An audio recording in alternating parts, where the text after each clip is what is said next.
Bos días a todos. Comenzamos a rol de prensa do Consello. Acabamos de finalizar a reunión do Goberno no Parlamento, dado que había votacións no Pleno, e agora procedemos a rol de prensa. Agradecemos esta prórroga de uns minutos para iniciar a rolda de prensa. Empezamos este Consello da Xunta cunha nova proposta legislativa.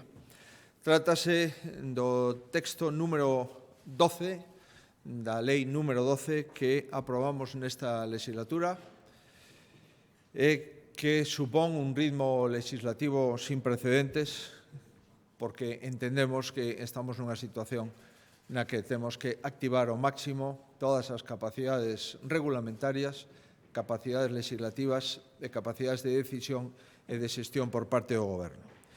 Estamos a falar de unha lei cada 9 días e agora xa podemos concretar unha nova lei que o Goberno acaba de hilvanar, que será matizada nos próximos días e que será presentada polo Grupo Parlamentario Popular.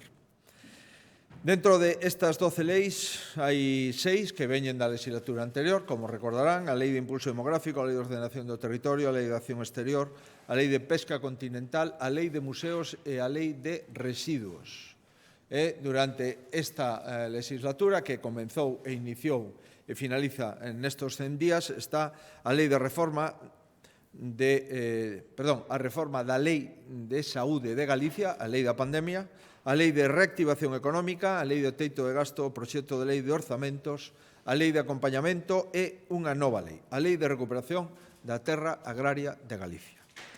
É unha norma que pretende poñer a producir terras arestora abandonadas e infrautilizadas e facilitar máis extensión aquelas explotacións que viven da terra, que viven do gando, que viven do sector agrario ou do sector forestal. O tempo que se logra unha maior anticipación, os lumes forestais, se avanza na recuperación demográfica e no asentamento da población no rural. Será o Consello de Medio Rural o que lles explique polo miúdo o contido e alcance deste texto que pretendemos seguir hilvanando para perfeccionalo e posteriormente no Grupo Parlamentario Popular para que poda ser presentado á Cámara e poder telo aprobado no primeiro cuatrimestre do próximo 2021. Como ven sendo habitual, e antes de entrar noutros asuntos, a situación da pandemia en Galicia abrangue a 5.927 casos positivos, por fin baixamos dos 6.000, o 0,9%, 51 deles atopan na UCI, un 71% menos que no pico da pandemia, 324 pacientes hospitalizados, o 5,5% do total de infectados, e un 65% menos tamén que no pico da primeira onda. 5.552 son os que se recuperan nos seus domicilios e a cifra demoledora son os 1.281 persoas que faleceron. Unha vez máis, o noso pésame a todas as familias galegas. Non podemos ofrecer hoxe os datos comparativos, dado que onte o Ministerio non os publica nin os domingos nin os festivos, e, por tanto, parece que a pandemia os fines de semana non existe, e tampouco os festivos. Nós si remitimos, entendo que todas as comunidades autónomas, os datos polo miúdo ao Ministerio todos os días. Pero, en fin, en relación coa situación de fai 4 días, que son os datos que temos o luns, son datos do sábado, digo que en relación cos datos do sábado que o luns fixo público o Ministerio, Galicia sigue sendo a comunidade autónoma, xunto con outras dúas, con menores tasas de incidencia, tanto a 7 como a 14 días. E, como recordarán, seguimos sendo a comunidade autónoma con menos camas de UCI ocupadas e a segunda con menos camas en plantas de hospitalización ocupadas por patoloxía COVID. Seguindo a loitar contra a COVID, hoxe aprobamos suministros por 7,7 millóns de euros para as áreas sanitarias máis poboadas, para a da Coruña e a de Vigo. Concretamente, na Coruña, 5,5 millóns de euros, onde destaca 2,5 millóns de euros para probas PCR e o resto para kits de detención, para medios de transporte, para máscaras, para batas, para luvas, e 2,2 millóns de euros na área sanitaria de Vigo. Tamén volvo a destacar 1,630.000 euros dedicado á compra de PCRs e o resto a determinado material funxible. Seguimos na loita contra a pandemia, como digo, estamos deseñando un novo modelo de atención residencial que permita aplicar todas as leccións aprendidas durante a pandemia e que sexa útil para afrontar os retos presentes e futuros no ámbito das residencias da terceira idade. Os piares deste novo modelo no que estamos a traballar, en primeiro lugar, unha compenetración máis estreita entre os servizos sociais e os servizos sanitarios. En segundo lugar, melloras estructurais desde o punto de vista arquitectónico e de deseño das residencias da terceira idade. En terceiro lugar, un papel activo para as novas tecnoloxías que permitan monitorizar a saúde e o benestar dos usuarios nas residencias. E, como é natural, o deseño deste novo modelo non pretendemos facelo solos e, a tal efecto, constituímos un comité asesor sociosanitario que teña como misión principal colaborar na configuración do novo modelo de residencias na comunidade autónoma. Son perfis profesionais moi diversos no ámbito da sanidade, no ámbito dos cuidados, nos ámbitos arquitectónicos, traballadores sociais, personal médico, enfermería, entre outros. Entendemos que este Comité Asesor Sociosanitario acabará de debullar coa Xunta de Galicia o novo modelo de residencias na que todo o Occidente, todo o mundo aprende unha vez impactada a pandemia sobre esta población máis vulnerable pola súa propiedade e a das veces máis vulnerable por a propia patoloxía asociada á idade de estas persoas. Último asunto en relación coa COVID. Vamos a seguir prorrogando o pago de interese e capital de préstamos do IGAPE. Isto supón a terceira prórroga que aprobamos, supón adiar máis de 15,5 millóns de euros, tanto en intereses como en capital, ata o 30 de xuño do ano 2021. Por tanto, primeiro adiamos o primeiro semestre do ano 20, despois o segundo do ano 20 e agora xa estamos co terceiro, co cual, desde o punto de vista do IGAPE, hai vacacións no pago de interese ata o 30 de xuño do ano 2021. Eso supón adiar 5,5 millóns de euros de pago de interese capital en favor do IGAPE. Asuntos ordinarios. Hoxe prorrogamos un convenio entre o Servicio Galego de Saúde e a Asociación de Enfermos de RIL, Alcer, para o desplazamento de todos os pacientes de hemodiálise na provincia de Lugo. Son concretamente 176 pacientes que se moven a través dos medios contratados por Alcer, normalmente en taxi ou en ambulancia en función da condición clínica do paciente, e prorrogamos o convenio por 664.000 euros. Tema moi importante en sanidade. Autorizamos a licitación do novo Centro Integral de Saúde en Lalín por 9 millóns de euros. Se trata de unha gran infraestructura sanitaria na capital do Deza por algo máis de 9 millóns de euros que aprobamos a licitación e a licitaremos, entendo que este mesmo mes de decembro.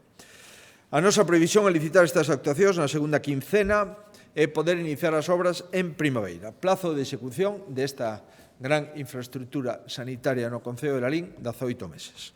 Orzamentos do ano 21 xa ten unha partida de 5,7 millóns de euros.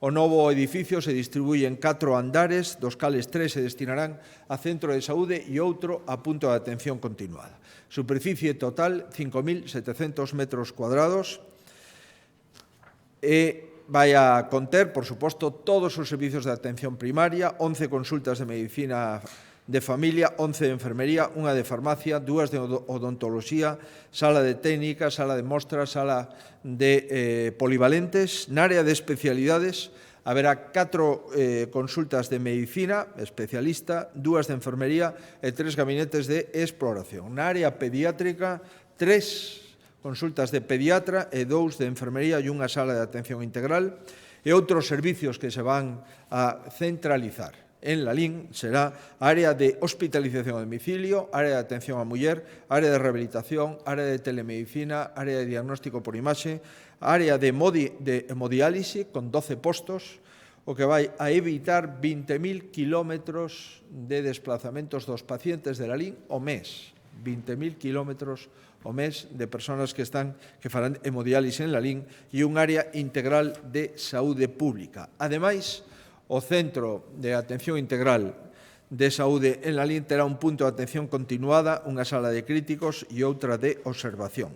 Vamos a ampliar o programa de cirurxía menor ambulatoria e activar outros novos servicios como rehabilitación cardíaca, solo pélvico e enfermedades musculoesqueléticas.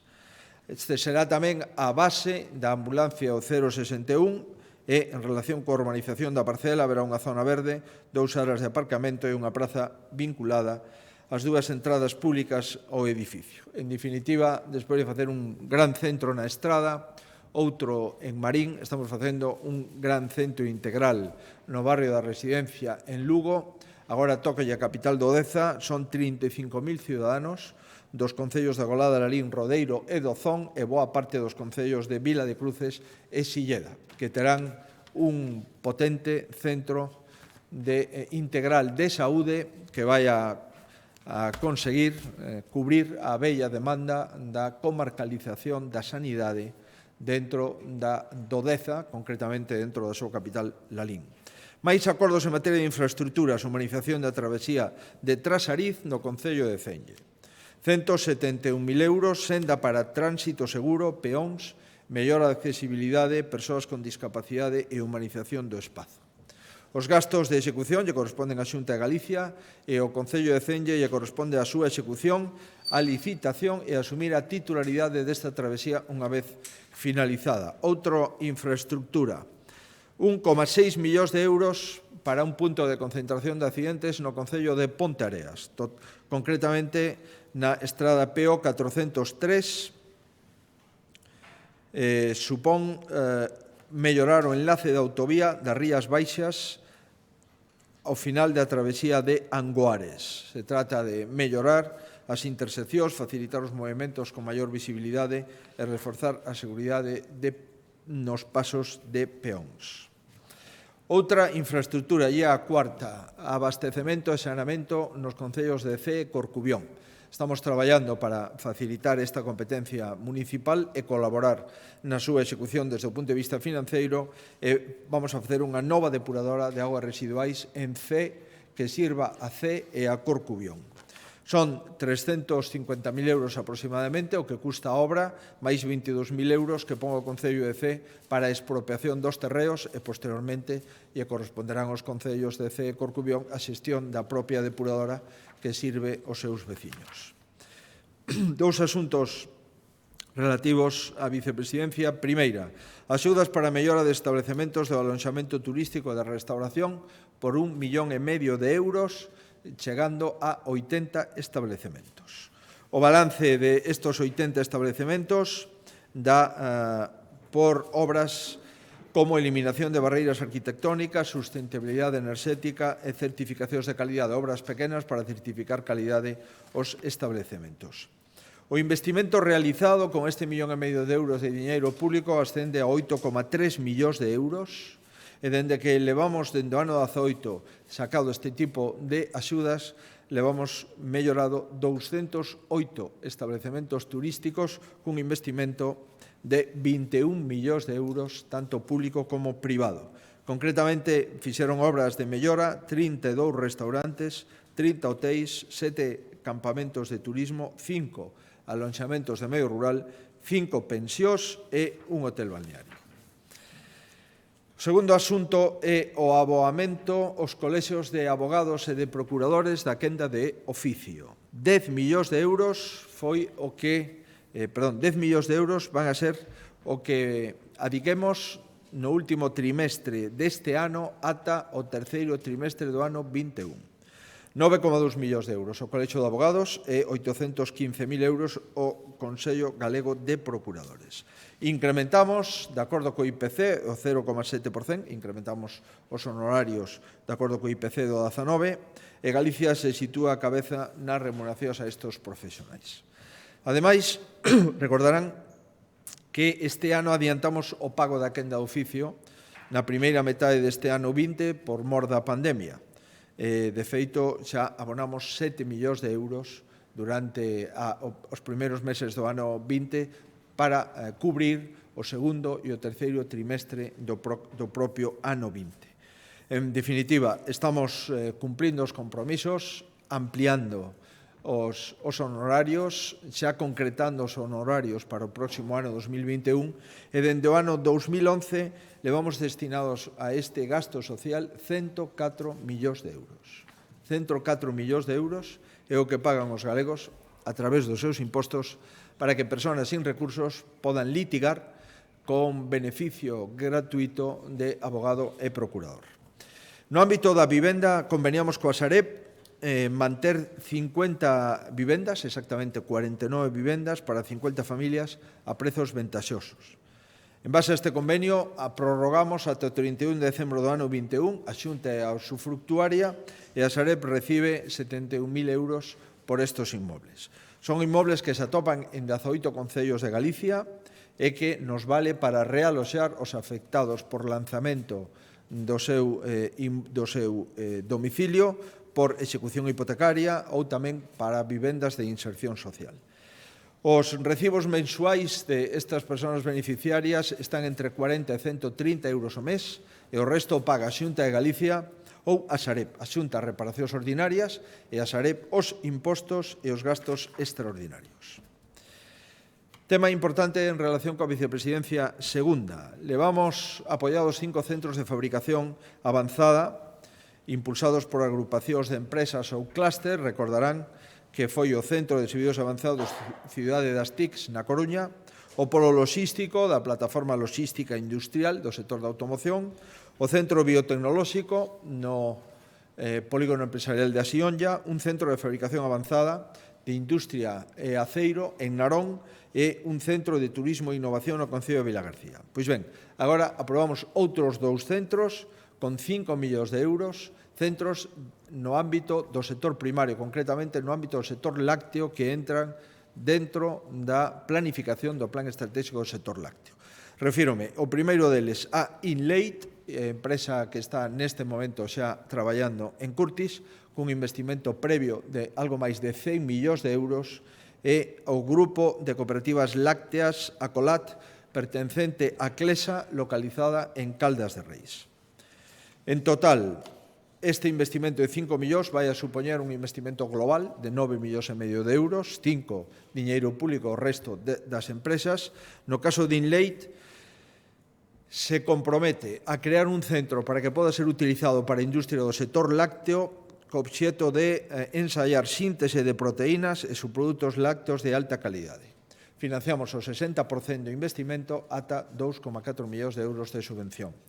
No caso do Centro de Fabricación Avanzado de lácteos de alto valor engadido, Clesa, en Caldas de Rei, tamén financiamos o 46% por un importe de 2,5 millóns de euros para mellorar os procesos térmicos de envasado de produtos lácteos. Insisto, son centros abertos, o resto de compañías ou empresas do sector lácteo teñen dereito a poder utilizalos, e con este sería os 7 centros de fabricación avanzada aprobados polo Goberno de Galicia nas últimas semanas. Máis temas. Ámbito do emprego, persoas con discapacidade, convocatoria de 20 millóns de euros para axudas destinadas a 111 centros que existen na comunidade autónoma como centros de especiales de emprego. Prevemos financiar o emprego de 3.210 persoas con discapacidade e crear 42 postos de traballo indefinidos. Estamos dedicando a esta iniciativa un 70% máis do ano 2016 e Galicia está dentro das 3 comunidades autónomas con maior inserción laboral de persoas con discapacidade. Hai 3 programas, un deles para contratar a 88 orientadores para que atendan a 554 persoas con discapacidade, outro para contratar 42 postos de traballo de carácter indefinido con subvencións de 12.000 euros, no caso de xornada completa. Ademais, financiamos entre 2.000 e 15.000 euros a contratación de personal de dirección desos centros e 2.000 euros, ademais, para a adaptación de postos e eliminación de barreiras arquitectónicas. E, por último, a terceira liña, invertimos 17 millóns de euros para manter o custe salarial a 3.210 persoas con discapacidade, o que financiamos o 50% do salario mínimo interprofesional. As axudas se moven entre 6.600 euros e 8.000 euros por persoa ano.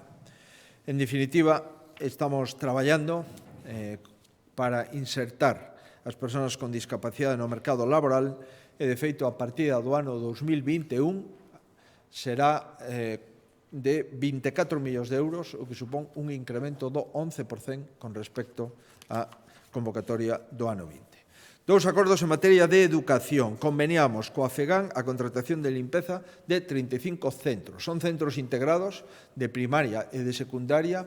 A primaria corresponde aos concellos, a secundaria nos corresponde á Xunta de Galicia e o que facemos é inxectar 660.000 euros para que os concellos podan ter unha axuda da comunidade autónoma e poder así cumprir obxectivos sin custes adicionais como consecuencia dos ámbitos competenciais. E o segundo tema no ámbito da educación é un tema importante. Visto prace o expediente de contratación de transporte escolar de 424 centros de ensino. Imos licitar os novos contratos, levábamos moitísimo tempo sin licitar contratos, estaban prorrogados.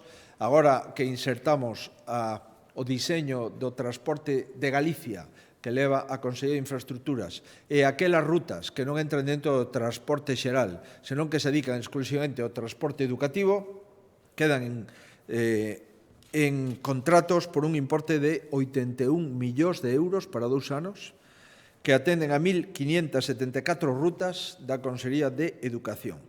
É o 47% dos traxectos. O 53% xa está contratado pola Consellería de Infraestructuras e poden entrar, recordarán, persoas, adultos, que comparten autobús cos nenos e nenas que van ao colexio e, por tanto, que traballamos con maior capilaridade no transporte público en eso 53% das rutas escolares que se convirten en mixtas. Estas non, estas 47 son exclusivamente para transporte escolar.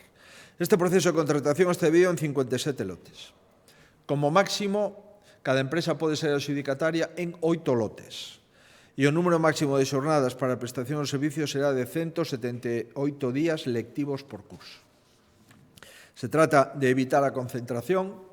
Se trata de que varias empresas podan ter a adxudicación de estas rutas. A dotación orzamentaria do contrato tivemos en conta os distintos custes unitarios, é dicir, prezo por día do vehículo, por quilómetro, por persona conductora, por acompañante, que foron multiplicados polo número de unidades productivas, horas de servizo, produción do conductor, acompañante, todo isto durante 2 anos. Tamén incluímos unha previsión de incremento un 10%, por se hai maiores rutas que as que inicialmente están previstas. En total, o custe do 43% do transporte escolar en Galicia ascende a 230.000 euros cada día. No caso de que estes contratos de 2 anos se prorroguen por outros 2, estaríamos falando de 177 millóns de euros de contrato.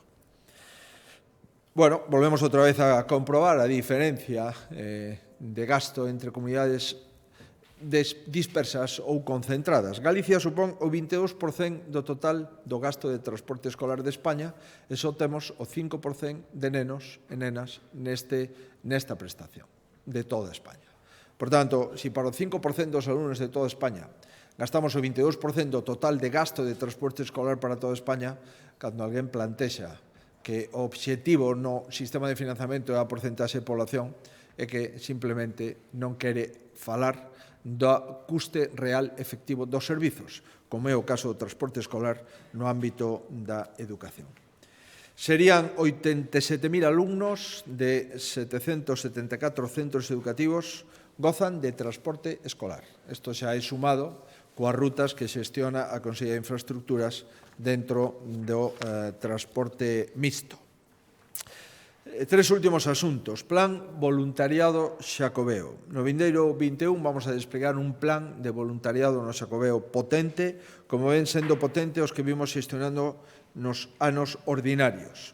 Ten 8 obxectivos: fomentar a relación interxeneracional entre voluntarios maiores e novos, apoiar na información aos peregrinos, no control dos fluxos no camiño, difundir o patrimonio cultural galego entre os visitantes, reforzar o cuidado medioambiental nas rutas, xerar espazos de intercambio cultural, impulsar formación para as persoas voluntarias, aproveitar o Xacobeo 2021 como expositor de valor da acción voluntaria e consolidar Galicia como un dos territorios con maior voluntariado. Efectivamente, temos 1.053 entidades de voluntariado e máis de 44.000 persoas que están dispostas a axudar os demais e que están apuntadas como voluntarios na comunidade autónoma. Hai distintos programas, concretamente 8 metas para 8 programas, programa de voluntariado senior, maiores de 55, programa de voluntariado juvenil, mozos e mozas entre 16 e 30, voluntariado educativo para impulsar iniciativas xa desde as idades máis temperás, Premio Galicia de Acción Voluntaria, programa Voluntariado no Camiño, campos de voluntariado vinculados ao Camiño de Santiago e un proxecto de voluntariado europeo dentro do Xacobeo 21 chamado Xacobeando. O abeiro deste programa participan 80 rapaces e rapazas de toda Europa. Penúltimo asunto. Recordarán que na pasada semana aprobamos a Estrategia Galicia Digital 2030 con 4.000 millóns de euros. Empezamos a desplegala xa, traemos 2 contratos marco para reforzar as infraestructuras e os medios tecnolóxicos para adaptar o posto de traballo dos empregados públicos ao teletraballo e aportar novas solucións na administración digital. Son 20 millóns de euros dos contratos, 10,4 millóns para a compra de servidores, para incrementar a capacidade do Centro de Proceso de Datos da Xunta, e 9,5 para adquisición de equipamento para postos de traballo digitais na administración. Vamos a dotar 21.000 postos que son máis de 21.000 traballadores, dado que cada posto pode ser utilizado por varios traballadores desde o punto de vista tecnolóxico. Identificamos 5 clases de postos de perfil administrativo, postos de xestión fixo convencional, postos de alta mobilidade para perfis de alta dirección, responsables intermedios, colectivos de inspección, xuíces, fiscais, postos de personal técnico avanzado e postos de aula non ligados aos centros escolares. Nos referimos á IGAP e á Academia Galega de Seguridade Pública, basicamente. E finalizamos coa Lei de Recuperación de Terra Agraria. Hai 2 obxectivos nesta ambiciosa lei. Promover a recuperación da terra abandonada ou infrautilizada e darlle base territorial àqueles que desexan seguir traballando no ámbito da gandería, no ámbito da agricultura ou no ámbito forestal no rural. Queremos revitalizar o noso rural e traballar pola recuperación demográfica, polo incremento da calidade de vida da poboación e por tamén anticiparnos fronte ao lume, a lacra incendiaria de Galicia. En segundo lugar, esta é unha lei evidentemente moi ambiciosa. É unha lei innovadora, tanto no Estado, é dicir, en España, como probablemente na maioría dos países da Unión Europea.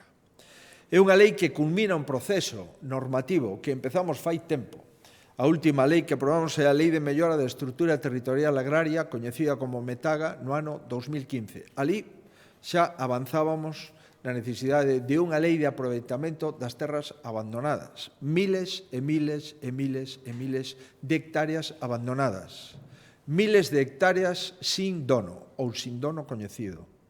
E capacidade de abondo para producir tanto madeira como produtos agrícolas, como, por suposto, atender a gandería.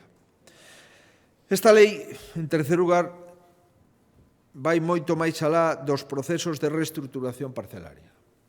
Representa unha clara aposta, en primeiro lugar, por a ordenación do territorio rural. Aquelo que non se coñece o dono non se cuida. Os donos que non coñecen as súas propiedades non teñen sentimento de obriga como propietario. As miles de hectáreas concentradas que se desconcentran pola costume é todo un activo no que investimos millóns de euros e que nin siquiera sabemos, porque están a monte ou a matorral, a que se dedicaron fai tempo. Por tanto, o que intentamos é buscar modelos para explotar a capacidade de Galicia, a capacidade agraria de Galicia. Modelos como as aldeas modelo, como a constitución dos polígonos agroforestais ou as agrupacións de xestión conxunta. Esos son os novos modelos para explotar as terras abandonadas ou as terras mal aproveitadas. Cuestión non menor, trátase de modelos voluntarios. Voluntarios nos arrendamentos, nas cesións, nas transmisións de titularidade e na xestión conxunta. Imos máis alá aínda establecendo procedementos de declaración de abandono e de infrautilización de predios e fomentando a investigación da propiedade. Por primeira vez, o Goberno da Xunta vai actuar de oficio para investigar a propiedade de predios e mandar información ao catastro para que o catastro actualice o número de propietarios e as parcelas que lle corresponden a cada propietario. É dicir, vamos a actuar de oficio actualizando o catastro, que, como saben, é unha competencia exclusiva do Ministerio de Facenda, Goberno Central. Outro dos grandes obxectivos é garantir o futuro, e por iso vamos a crear un banco de explotacións. Típica personas de unha edad xa madura que van avanzando e que se xubilan e que non teñen descendencia ou tendo descendencia, esa descendencia non quere seguir con esa explotación. Pois ben, facemos un banco de explotacións para fomentar a remuda xeracional e para aproveitar as terras da propia explotación e así intentar que Galicia siga sendo unha das 8 rexións europeas líderes no sector lácteo, por exemplo, ou unha das 10 rexións europeas líderes no ámbito da madeira. E todo isto está regado con incentivos fiscais. Incentivamos o imposto de patrimonio, o imposto de transmisións patrimoniais e o impostos de actos xurídicos documentados, tanto para comprar como alugar vivenda ou solo de carácter agrario. Impostos que son da nosa competencia en primeiro lugar. Vimos a completar o que aprobamos no ano 16 con impostos cero no rural, convertíndonos así e profundizando con máis intensidade na comunidade autónoma con menores impostos que graven o sector rural de toda España. Vamos a incrementar os impostos cero e a disminución de impostos no caso de investimentos en empresas agrarias, en adquisición de vivendas en aldeas modelo, en compra ou arrendamento de fincas rústicas, en transmisión, arrendamento ou cesión temporal de terreos incorporados ao Banco de Terras. En definitiva, vamos a incentivar que a xente invista no rural, pero que incentivar con maior intensidade. E, por último, tamén vamos a propoñer ao Goberno de España unha modificación dos tributos estatales para facilitar, sobre todo no imposto da renta, as persoas que invirtan no rural, favorecer o arrendamento de parcelas rústicas no Banco de Terras, parcelas rústicas que se incorporen aos polígonos agroforestais, promotores destas figuras de mobilización de terras, o Consello de Medio Rural, dada a súa especialidade fiscal, seguro que pode concretar o alcance contido de todas estas propostas. En definitiva, é unha norma vanguardista, ambiciosa, e unha norma que estamos convencidos que vai a ser útil para as vindeiras xeracións e que ven para intentar cambiar as cousas que non funcionan. Cambiar esa tendencia ao abandono paulatino de boa parte do territorio galego. Falamos dunha norma, por lo tanto, orientada á dinamización do rural. E así podemos fixar población, podemos ter unha xestión máis potente do territorio, podemos ter máis produtos agrarios, gandeiros e forestais, podemos recuperar a demografía no asentamento poblacional, mellorar a calidade de vida, non vivir no rural, senón do rural, e anticiparnos os lumes. Non é pouco os obxectivos desta lei. É unha lei froito de reflexións das comparecientes na Comisión Forestal tras os lumes do 17. Recordarán vostedes que abrimos unha comisión parlamentaria, houve moitos comparecentes, pois ben, a maioría das propostas se concretan agora xa nun texto e damos cumplimento ao mandato parlamentario daquela comisión de lumes que fixemos no ano 2017. Incorporamos as conclusións do ditamen parlamentario e contribuímos a presentar un proxecto que se convertirá a través do grupo maioritario da Cámara nunha proposición de lei que debemos ou deberíamos, insisto, de avaliar no Parlamento de Galicia no primeiro trimestre do ano 2021 e, se é posible, aprobar no primeiro cuatrimestre do ano 21. Deixo-os co conselleiro de Medio Rural que ten todos os datos deste importante texto normativo. Moitas grazas.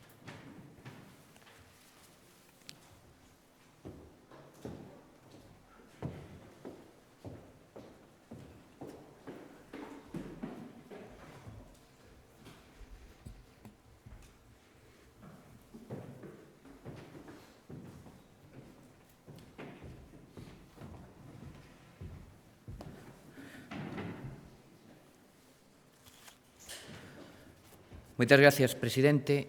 Bos días a todos e a todas. Bueno, vamos a empezar o que é a explicación da lei dicindo cal é o lema no que vamos a traballar, por suposto, porque partimos da consideración de que temos unha terra extraordinaria en Galicia e, polo tanto, recuperar esa terra ten que ser de lei. E isto é o obxectivo desta lei que hoxe presentamos aquí. Tamén o dixo o presidente, penso que é importante remarcar que Galicia é unha comunidade eminentemente rural. E, ademais, iso ven acompañado por un sector primario cunha potencia extraordinaria. Por dar algún dato, temos o sector lácteo, estamos entre as 10 primeiras rexións de Europa cunha facturación nos nosos gandeiros de 800 millóns de euros. Somos a primeira potencia en España, co 40% do leite que se produce en España, pero tamén o sector cárnico, de vacún de carne, onde temos a primeira indicación de calidade de carne en toda España, que é a indicación xeográfica protexida de ternera galega, que factura máis de 120 millóns de euros. O sector vitivinícola, que supón unha facturación superior aos 200 millóns de euros, ou, como decía tamén o presidente, o sector forestal, onde somos a mitade das cortas que se fan en España e supón isto para máis de 80.000 familias, pois casi que 300 millóns de euros o ano. Sin embargo, tendo un sector primario moi potente, hai unha demanda que coñecemos todos os que visitamos as explotacións comunmente de maior base territorial das nosas explotacións. De feito, estamos por debaixo da media española e europea en base territorial. E tamén advertimos cada vez máis un interese de xente que ven de fora do rural, pero que quere investir ou que quere ter a súa actividade no rural. E eu engadiría que esta pandemia contribuiu tamén a ese criterio, a ese obxectivo. Tratamos de diagnosticar cal é o problema e ver por que non somos capaces de mobilizar máis esa terra. Eu teñolle que trasladar que no que se refire a mobilidade de terra, a pesares de que, dende o punto de vista fiscal, temos un programa paradigmático que é o imposto cero no rural, sin embargo, na mobilidade estamos por debaixo do 10% de outras rexións de Europa, en países como, por exemplo, en Francia. E probablemente veña pola vía da nosa estrutura da propiedade. Todos os que estamos aquí, e agora darei algún dato que seguro que nos afecta a algún dos que estamos nesta sala, sabemos e coñecemos perfectamente o minifundismo, pero a veces temos que poñer números, non? Miren, Galicia ocupa o 6% do territorio español, pero ten o 16,5% da superficie rústica española. É a comunidade co maior número de parcelas en rústico que temos en España. Galicia ten máis de 11 millóns de parcelas en rústico que supoñen o 28% de todas as que hai en España. É dicir, casi unha de cada 3 parcelas de rústico en España se localiza en Galicia. E todo isto pertence a 1,6 millóns de galegos e galegas. É dicir, 2 de cada 3 galegos e galegas temos propiedades no rural, é dicir, o 20% de todos os titulares. Isto se traduce en que cada un deses propietarios ten 1,7 hectáreas repartidas en prácticamente 7 fincas. Polo tanto, propiedade moi pequena, 2.500 metros cuadrados de media, e ademais totalmente fragmentada, o cual dificulta moito o traballo de poder poñer a producir esa terra. Se a isto sumamos que temos parcelas, e moitas parcelas, como tamén decía o presidente, con titulares ilocalizables, aquí gustaríame trasladarlle con claridade que non falamos de parcelas con titular descoñecido, que poden aparecer no catastro así, son 300 e pico mil, pero hai moitas máis parcelas nas que, aínda que teñen titular catastral, non somos capaces de localizar ese titular, pois podría ser o avó ou bisavó de moitos dos que estamos aquí, porque non se pudo actualizar por tema de herdanzas no seu momento o titular catastral. E isto dificulta moito o poder mobilizar esa terra. E de feito, ademais, fai que en partes do territorio, precisamente, toda esta situación tamén conleve a existencia dun abandono. No mapa que vemos aquí, quixemos un estudio académico e quixemos trasladar dun xeito máis ou menos gráfico onde se localiza o abandono, que serían as áreas moradas e que eu sinalaría fundamentalmente na provincia de Ourense, no interior da provincia de Pontevedra, o sur de Lugo e toda a montaña lucense, que aí marcan as diferentes situacións de abandono, e ademais é unha realidade que constatamos cando visitamos o territorio. Cando se empezou a pensar nesta lei, na potencialidade que tiña o poñer a producir terra agraria, repito, non porque este abandonada é de mala calidade, ao contrario, hai moitas partes do territorio con terra abandonada ou infrautilizada que, sin embargo, ten unha calidade agronómica extraordinaria. Se botáramos a vista 50 ou 60 anos atrás, estaba totalmente traballada e producindo produtos de extraordinaria calidade. Fixemos un estudio dende a Consellería de Medio Rural en colaboración coas universidades, a Universidade de Santiago de Compostela e a Universidade de Vigo, para sobre un plantexamento inicial de 500.000 hectáreas que podrían estar en abandono en infrautilización, que rendemento económico lle poderíamos sacar. E aí ven nese cuadro pois o impacto, eu iría o directo máis inducido, que supón a posible creación, se somos capaces de desenvolver os instrumentos de movilización nestas hectáreas, de 15.000 postos de traballo, unha produción de máis de 1.000 millóns de euros e un valor engadido bruto de 482. Por lo tanto, estamos a falar dunha cuestión que ten moita trascendencia para o desenvolvemento e para a actividade económica de Galicia, sobre todo se somos conscientes de que a maior parte do territorio galego, o 93%, é rústico e, polo tanto, aí temos que traballar nesta recuperación.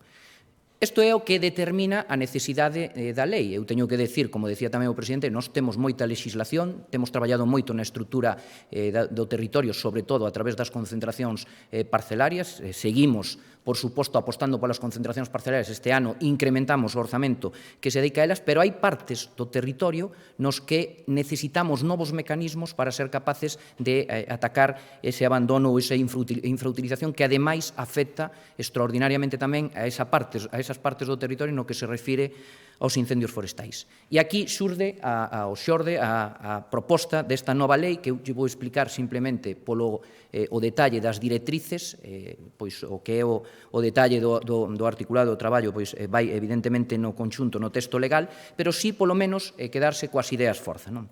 Decía o presidente, e aquí o recollemos tamén, que a lei, en primeiro lugar, posibilita ou establece instrumentos que xa estaban previstos na Lei do Solo do ano 2016, o Catálogo de Solos Agropecuarios e Forestais de Galicia, para facer unha planificación integral do territorio rural.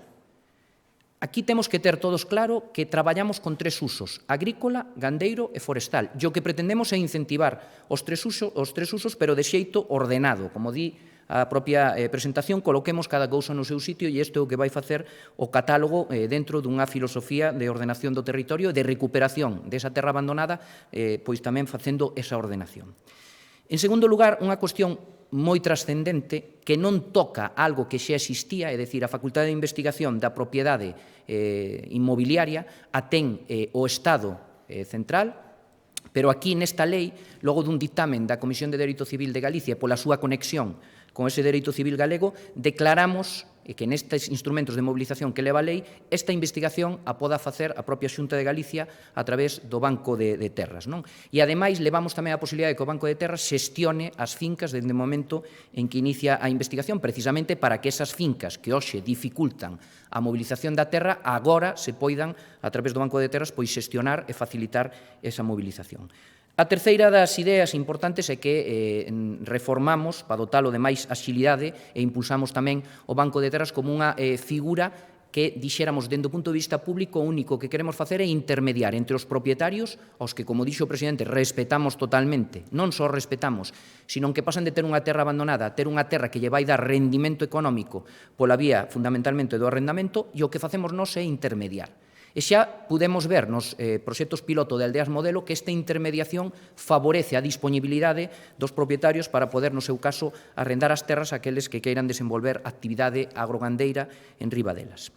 Outra das ideas forza é a creación, como decía o presidente, do Banco de Explotacións. Estamos vendo que nas explotacións, sobre todo de vacún de leite, cando hai un sucesor na familia é moi fácil que siga a explotación, pero, sin embargo, cando non teñen sucesión, pois normalmente explotacións que son rendibles e que teñen un investimento forte se están quedando ou se pechan ou se abandonan. E o que buscamos aquí é tamén cun mecanismo de intermediación poñer en contacto a eses que van a xubilarse ou que por razón de idade deixan a súa explotación con aqueles que puderan compralas ou arrendalas. Isto está recollido tamén na estrategia do sector lácteo e pretendemos ligar a xente que se incorpore con axudas da Consellería de Medio Rural ou que se este formando neste tipo de actividades para poder entrar nestas explotacións.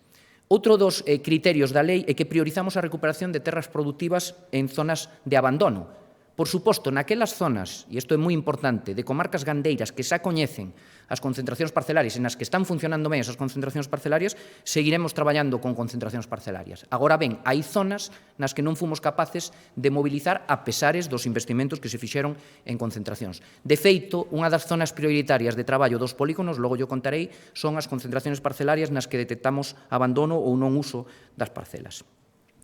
A seguinte idea, me gustaría tamén remarcala, é que otorgamos seguridade xurídica e rendibilidade económica para propietarios e destinatarios da terra. É dicir, seguridade xurídica pola vía, como decía o presidente, a revisión do catastro, levamos un mecanismo de conveniación coa Administración do Estado para poder regularizar o catastro. Como saben todos vostedes, pois é complicado facer un catastro de máis de 11 millóns de parcelas, pero evidentemente ten moitas inexactitudes e o que pretendemos a través desta lei, a través da investigación que fagamos cando impulsemos os instrumentos de movilización, é poder regularizar a situación no catastro e, por suposto, tamén inscribir as fincas no rexistro da propiedade para dar esa seguridade xurídica.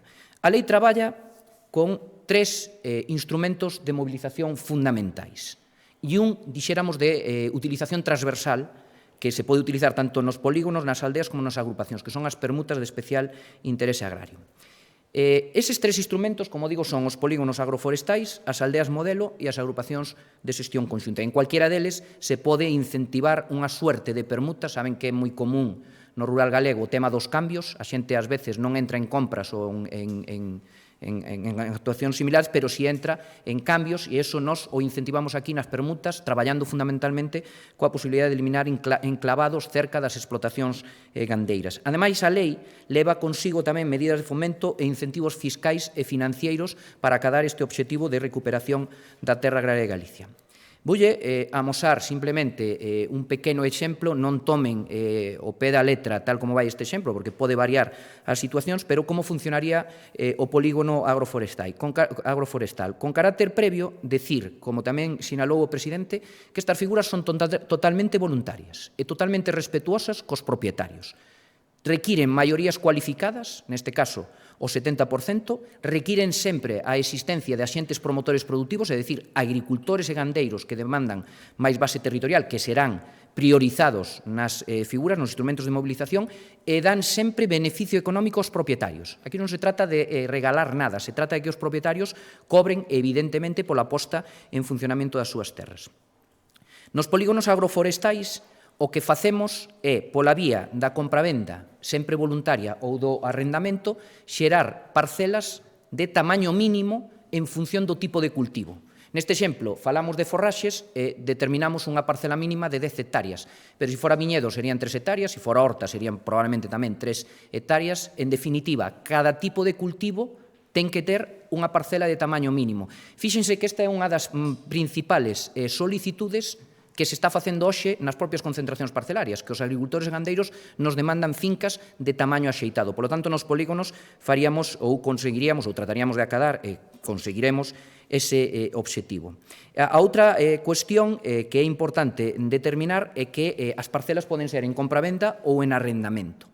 As que son en compravenda se colocan nunha parte do polígono e as que son en arrendamento se xuntan nesas parcelas que, como se ve aí na diapositiva, serían de 10 hectáreas. Podería haber 100 ou 150 arrendadores, pero coa intermediación do Banco de Terras, aquel que vai a entrar a explotar esa finca disporá dunha finca de 10 hectáreas e un único contrato de arrendamento. É moi importante distinguir os polígonos que poden ser de iniciativa pública e os polígonos de iniciativa privada, sempre cun requerimento mínimo do 70% da propiedade. E os polígonos de iniciativa pública levan como actuación preferente, zonas de actuación preferente, onde vamos a empezar, por suposto, as concentracións parcelarias abandonadas, que están naquelas zonas do territorio que eu antes lle sinalaba, e os polígonos cortalume. Simplemente sinalarlle tamén que os polígonos cortalume van ser discontinuidades creadas no territorio con criterio técnico de prevención de incendios. Nestes momentos estamos constituído un grupo de traballo coa Universidade, co Centro de Investigacións de Lourizán e co propio Servicio de Extinción para que nos marquen esas partes do territorio nos que temos que crear discontinuidades, nos que se fomente a actividade agrogandeira para poder parar os grandes incendios forestais que asolan Galicia. Eu nesta parte estou especialmente interesado, dende logo, porque é unha cuestión que afecta moito a partes do territorio, as comarcas, fundamentalmente na provincia de Ourense, pero tamén no Barbanza, e o que buscamos é, como digo, localizar esas zonas nas que si poñemos discontinuidade, nas que si poñemos actividade agrícola ou gandeira, vamos a parar os incendios forestais. O seguinte dos instrumentos xa é coñecido, empezamos con pilotos este mesmo ano 2020, aldeas modelo, neste momento temos en marcha 11 aldeas modelo, 2 xa en funcionamento no Incio e no Concello de Cenlle, e aquí traballamos con arrendamentos. Aquí convencemos aos propietarios se convencen porque evidentemente as ventaxas son importantes e non tocamos os marcos. Nos polígonos agrogandeiros facemos reestructuración, aquí non tocamos os marcos, por suposto, sino que o que facemos é implantar a actividade agrogandeira en terra situada no perímetro da aldea, que agora está abandonada, e que os propietarios terían a obligación de desbrozar por razones de prevención de incendios. E lle cambiamos aos propietarios, en lugar de que teñan que pagar por desbrozar, que pasen a cobrar por arrendar, desenvolvendo a actividade agrogandeira en riba desas terras, pois xente preferentemente que viva tamén no territorio. Interésame moito destacar que vamos a crear, a lei o leva así, unha rede de aldeas modelo para darlle un componente de circularidade e ter a posibilidade de que unhas aldeas ou os animais que estén nunhas aldeas se poidan alimentar coas cultivos de outras das aldeas. En definitiva, requerir ou cumplir os requerimentos de sostibilidade e tamén de circularidade que nos demanda hoxe a Unión Europea no que se refire á actividade do sector primario. E a terceira das figuras, o terceiro dos instrumentos, serían as agrupacións de xestión conxunta, nas que o que buscamos é delimitado o perímetro, sin tocar tampouco os marcos, sin que se cambien os propietarios, que se poida facer xestión conxunta de zonas hoxe abandonadas e que, sin embargo, teñen moito potencial para a actividade agrícola, gandeira e forestal. Gustaríame remarcar que todos estes instrumentos xa están orzamentados no ano 2021. Como decía o presidente, isto vaise presentar como proposición de lei, será aprobado no primeiro cuatrimestre do ano 2021, pero xa os orzamentos 2021 levan orzamentadas cantidades para poder poñer en marcha todas estas figuras a través de proxectos piloto, buscando, evidentemente, amosar cuanto antes que o que queremos facer e que todo o mundo poida contemplar tamén os beneficios que trae consigo este tipo de figuras. Remato, ou vou rematando, xa dicindo que a lei trae consigo tamén medidas de fomento, tanto axudas públicas como mencionado, liñas de créditos bonificadas e outros instrumentos financeiros. De feito, estamos traballando no próximo período da PAC tamén coa universidade para poder dispoñer destas líneas de financiamento e instrumentos financeiros, contratos temporais de xestión pública que nos pode permitir traballar de acordo cos propietarios para impulsar estas figuras e tamén medidas fiscais. No que se refire ás medidas fiscais, no ámbito dos tributos autonómicos, imposto de transmisións patrimoniais e actos xurídicos documentados, imposto de sucesións e doazóns e impostos de patrimonio, completamos o programa de impostos cero que a Xunta iniciou no ano 2016 e que tan bons resultados está dando. Eu podo decir, porque o estuvemos vendo cando analizamos esta lei, que non hai rexión europea que teña tanta forza no que se refire aos tributos autonómicos en cuanto a rebaixa de impostos para potenciar a actividade económica no rural. E aquí o que facemos, como digo, é completar as medidas que se iniciaron no ano 2016 e facilitar que haxa tributos cero dende o punto de vista autonómico no que se refire á actividade no sector agrario, no que se refire á actividade no solo rústico de Galicia. Pero, ademais, a lei leva un mecanismo de intermediación para facer propostas ao Goberno central nos impostos estatais. E sinalo 3, imposto sobre a renda das persoas físicas, impostos sobre sociedades e imposto sobre o valor engadido. Porque aí temos que apoiar todos, e nós somos uns convencidos ao respecto, que haxa unha discriminación fiscal positiva para o sector primario. Hai que incentivar fiscalmente a recuperación da actividade económica, e tamén supón recuperación dunha terra tan extraordinaria como a que temos en Galicia, pero tamén supón atacar o reto demográfico e a despoblación. Polo tanto, por citar algunha, pedimos que non se tribute hasta determinados límites nos arrendamentos que se fagan a través do Banco de Terras nestes instrumentos de mobilización, que non haxa ganancias patrimoniales e se fai a enaxenación tamén para poder mobilizar a terra de acordo con estes instrumentos. En definitiva, buscamos tamén no imposto de sociedades favorecer o que é o funcionamento e o que é a rendibilidade do sector primario nos 3 usos: agrícola, gandeiro e forestal. Remato xa, como comecei, eu penso que a nosa terra é unha terra extraordinaria, donde está abandonada, estuvo sempre moi traballada, debemoslle este esforzo aos nosos antergos, pero tamén a xente que ven, porque este é un proxecto de futuro e, polo tanto, nos escoitarán moitas veces a partir de agora recuperar é de lei. Moitas grazas. Se vos parece, comezamos cas preguntas relativas á lei para que xa poda contestar o conselleiro. Non sei se hai algunha. Sí. Sí, conselleiro, por favor, na futura lei falase en algún momento de algún suposto no que poda haber expropiacións. E tamén unha segunda cuestión, nese labor de mediación da Xunta de Galicia vai haber novas figuras de axudas públicas ao arrendador ou ao arrendatario cando os pon en contacto? Sí, con claridade a primeira pregunta, en ningún caso falamos de expropiación. Os instrumentos da lei son totalmente voluntarios. Requerimos, ademais, unhas maiorías cualificadas para traballar con eles, o 70% é común no rural galego porque se utiliza tamén nas concentracións parcelarias e, polo tanto, sempre se fai coa vontade dos propietarios. Pero lembren unha cousa, esta lei vai ás zonas abandonadas, traballa fundamentalmente nas zonas abandonadas. E hoxe falamos de terra que non dá ningunha rendibilidade. E o que pretendemos é, a través da lei, a través dos instrumentos de movilización, pois que haxa rendibilidade para os propietarios. Hai moita xente maior hoxe no rural que a través do arrendamento pois pode estar cobrando unhas rendas anualmente por fincas que hoxe, como digo, están abandonadas. Xo estamos vendo nas aldeas modelo nas que esa xente pois está cobrando pola cesión. Polo tanto, repito, en ningún caso falamos de expropiación. Esta lei é totalmente respectuosa, como non podía ser de outro xeito, coa propiedade privada, pero si entendemos que hai que facer un esforzo para que esa propiedade se poña en valor. E diría máis, é que a xente do rural galego onde hai abandono está pedindo que se faga algo con esa terra e, por suposto, nós queremos contar con eles e así o facemos en todos os instrumentos. E a lei leva, evidentemente, mecanismos de fomento e de impulso da mediación e, polo tanto, deixa bastante abertas as medidas de impulso, pero en todo caso, si xo estamos facendo nas aldeas modelo, estamos facilitando, estamos facendo nos investimento no que se refire ás actuacións que facemos nesas aldeas para precisamente impulsar a súa posta en marcha.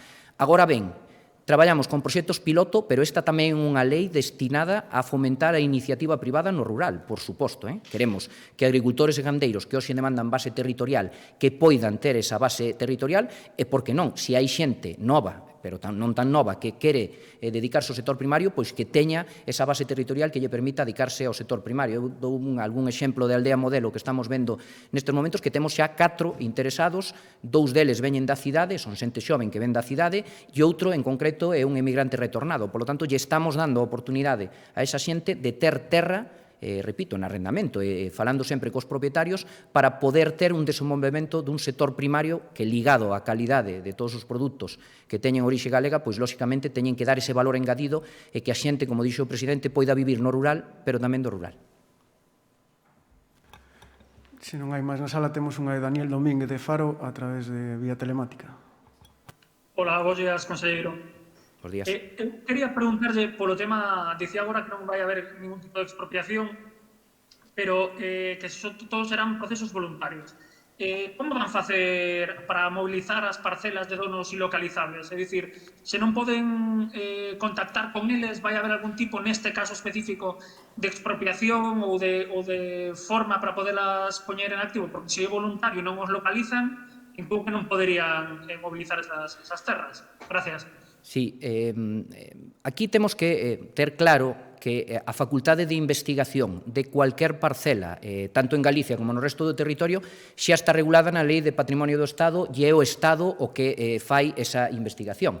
De feito, cando temos unha expropiación e non se localiza un propietario, se abre un procedimento de investigación e ao final dese procedimento de investigación, se evidentemente non aparece o propietario, pois o Estado anota no catastro que lle decía antes, titular descoñecido, pero a finca é do Estado. O que fixemos nós, co acomodo ou co apoio da Comisión de Dereito Civil de Galicia, é decir que esa facultade de investigación, cando estemos facendo a movilización, lle corresponde á Xunta de Galicia, neste caso, o Banco de Terras. E, ademais, o que trasladamos tamén é que nós xestionamos as fincas mentras está facendo o procedimento de investigación. Por suposto, se aparece o propietario, e nós así favoreceremos que nesa investigación aparezca o propietario, e ademais tamén lles teño que decir que gracias ao programa de impostos cero, o non ter que pagar o imposto de sucesións, o estamos favorecendo que se poidan regularizar as herdanzas, que na maioría dos casos é os supostos nos que hai esa dificultade de coñecer ao titular, o que, lóxicamente, vai a producir todo isto e, repito, que se faga esa facultade de investigación ou que se aplique esa facultade de investigación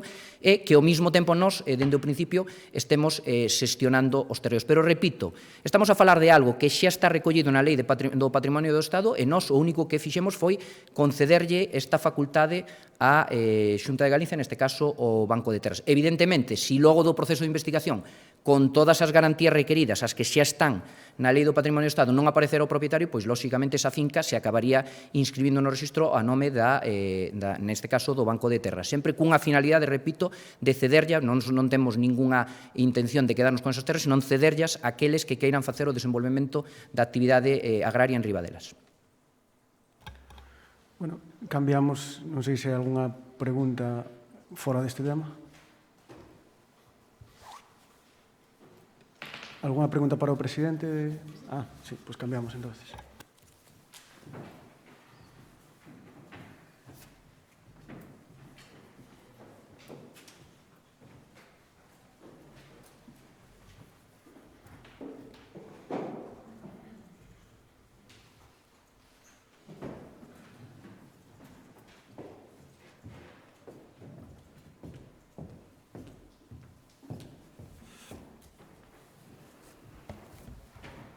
Sí, creo que hay preguntas. Sí. Buenos días, presidente. Bueno, yo tengo 3 preguntas. Las 2 primeras son relacionadas con el COVID. La primera es sobre el plan de vacunación.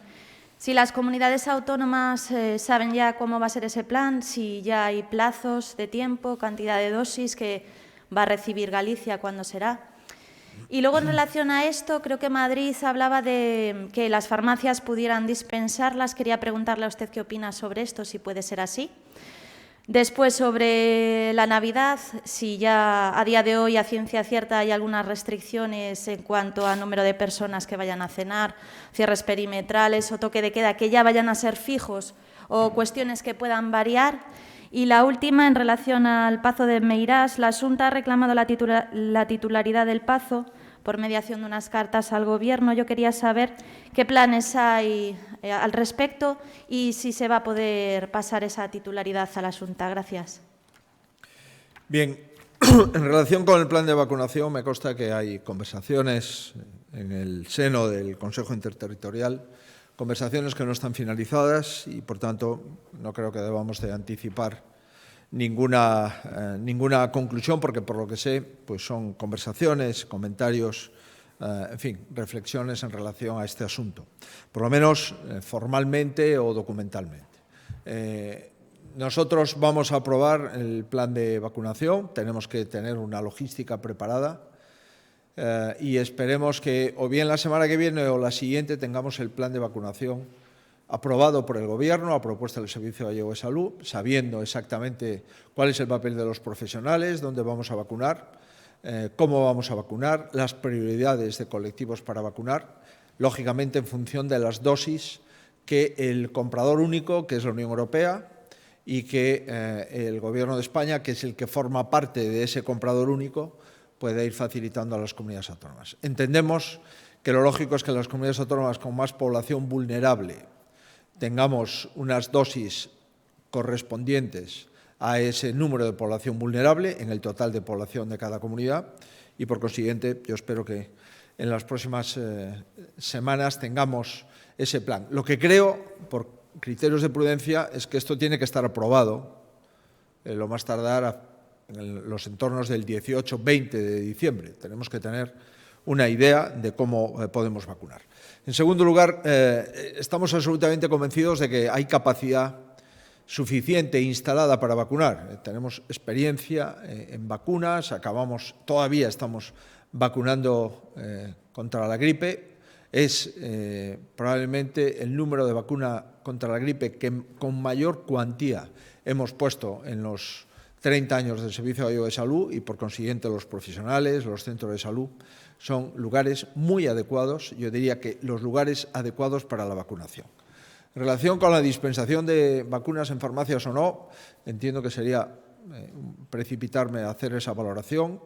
Vamos a ver si esas vacunas se pueden dispensar con receta o son vacunas de uso exclusivamente de centro de salud o sanitario. Son dos tipos de medicamentos distintos. Hay medicamentos que no se pueden dispensar a las oficinas de farmacia, hay otros medicamentos que sí se pueden. En los que no se pueden queda reservado para los centros sanitarios. No sé exactamente si esto está avanzado, pero me da la sensación que no.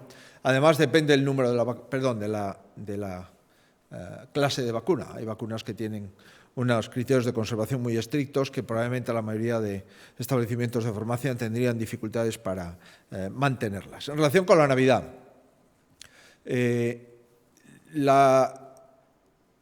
la incidencia en 14 y 17 días en Galicia de momento sigue bajando y, por tanto, estamos esperanzados a que podamos abrir, si es posible, la hostelería en algunas zonas donde hay una restricción más severa, incluso en aquellas donde ya está abierta, que podamos ampliar el horario de apertura. Pero todo dependerá del índice y del resto de ítems, hasta un número de 6, que hemos acordado en el Comité Clínico. Por tanto, mientras no llegue esas semanas, no vamos a adelantar ninguna decisión al respecto. Los comités clínicos se producen 2 veces a la semana. Esta semana se va a producir el viernes y ahí podemos plantear algunas cuestiones. En fin, prudencia. Las cosas de momento van mejor. Hemos bajado de 6.000 afectados. La incidencia está en los 170 y pocos días en Galicia. Bien, estamos en una situación mucho mejor de la que estábamos cuando empezamos las restricciones a partir del 7 de noviembre. Sustancialmente mejor. En relación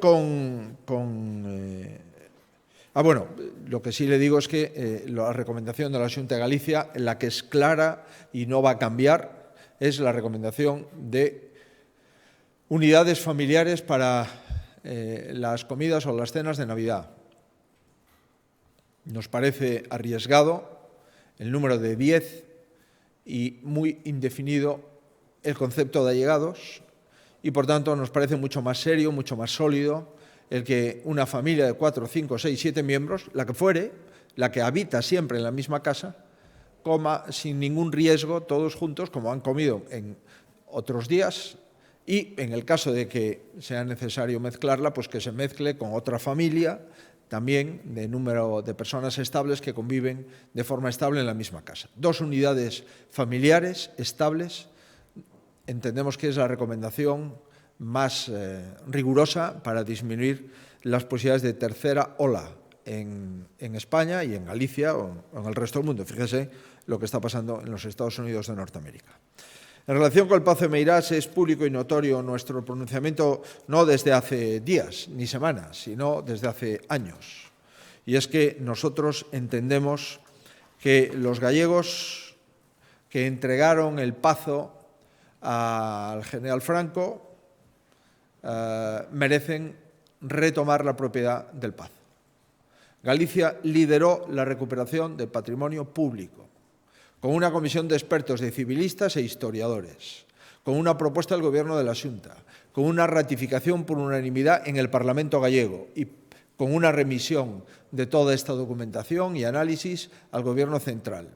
Agradecemos que el Gobierno central activase la acción reivindicatoria de la propiedad, pero desde el primer instante nosotros planteamos la transferencia del Pazo de Meirás a la Comunidad Autónoma Gallega, porque era un pazo de una familia gallega, porque ese pazo fue comprado, entre otros, por aportaciones de gallegos y porque además sabemos lo que queremos hacer, y es que tenemos un plan de usos de un pazo donde su propietaria es una de las mujeres más importantes de nuestra cultura, de nuestra literatura y de nuestro movimiento feminista. Y, por consiguiente, entendemos que por propuestas, por investigación, por trabajo y por saber lo que queremos hacer, nos parecería razonable que Patrimonio del Estado, una vez que finalice el pleito definitivo, transfiera ese pazo a la Comunidad Autónoma Gallega, es decir, a los gallegos. No a los gallegos de aquí o de allá, al conjunto de los gallegos. Eso es lo que vamos a pretender.